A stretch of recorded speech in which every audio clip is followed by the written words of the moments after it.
Uihan kana pokok wajib orang sing yakin kana yen Allah kasipatan ku sifat irodat hartosna Allah ngersakeun.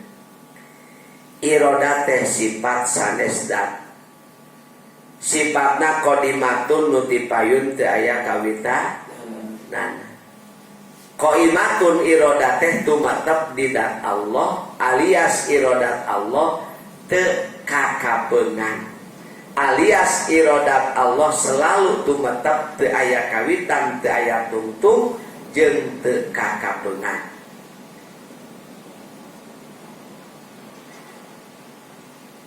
Gunana sifat irodat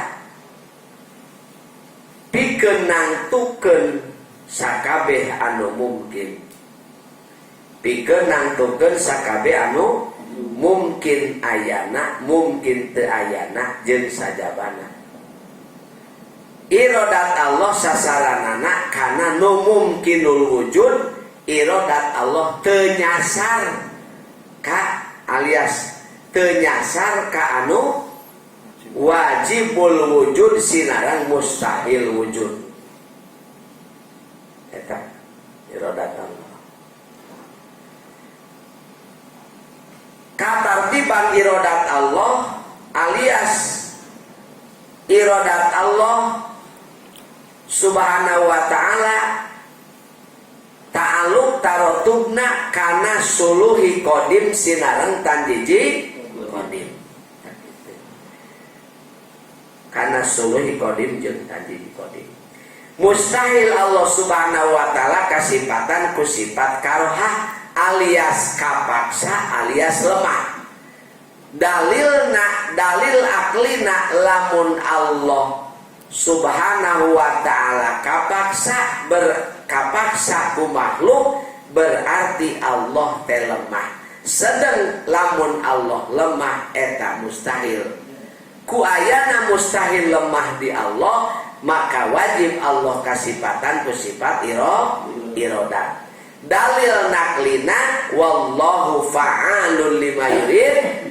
Ari Allah subhanahu wa ta'ala eta anu seueur midamelna kana naon bae perkara anu dikersahkeun. Allah nu seueur midamelna kana naon bae perkara nu dikersahkeun. Kersa teh lain parentah.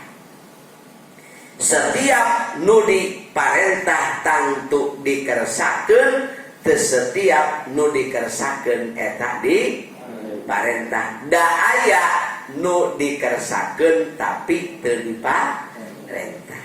Hiji dikersahkeun di seperti iman cik iman Abu Bakar dikersahkeun jeung diparentah. Ya, nu kadua diparentah tapi teu dikersahkeun seperti iman Abu Jahal. Iman mah diparentah ku Allah ngan teu dikersahkeun kaya iman Abu Jahal. Nu katilu teu diparentah ngan dikersahkeun kaya kafir Abu Jahal keneh. Kafir Abu Jahal teh teu diparentah ngan dikersahkeun. Nu kaopat mah teu diparentah teu dikersahkeun kaya kafir Abu Bakar. Kafir Abu Bakar teu dikersahkeun teu diparentah ku Allah.